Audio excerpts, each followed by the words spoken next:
কি রান্না করব তাই ভাবতে ভাবতে দেখি আকাশ কালো করে একরাশ বৃষ্টি আমায় ইঙ্গিত দিল আজকের রেসিপি। বৃষ্টির দিনে খিচুড়ি ছাড়া মাথায় তো আর কিছুই আসে না, তাই যেমন চিন্তা তেমনই কাজ।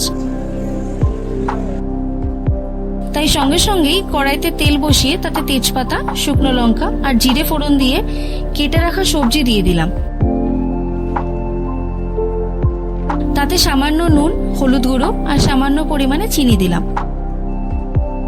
হালকা ভাজা হয়ে আসলে তাতে গোবিন্দভোগ চাল দিয়ে দিলাম। গোবিন্দভোগ চাল ছাড়া খিচুড়ি মানে আমার কাছে চাটনি ছাড়া ভেলপুরির মতনই লাগে। এরপরে রান্না একটু লঙ্কা আর আদা বাটা দিয়ে ভালোভাবে চালের সাথে নেড়ে নিলাম।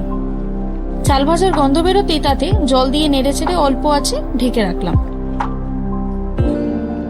কিছুক্ষণ পর ঢাকনা খুলতে খিচুড়ির গন্ধে মন ভালো করে দিল।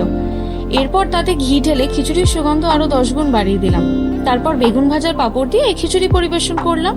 বৃষ্টি হলে আমার মতো তোমাদেরও যদি খিচুড়ি খেতে মন চায় তাহলে অবশ্যই কিন্তু কমেন্টে জানিও।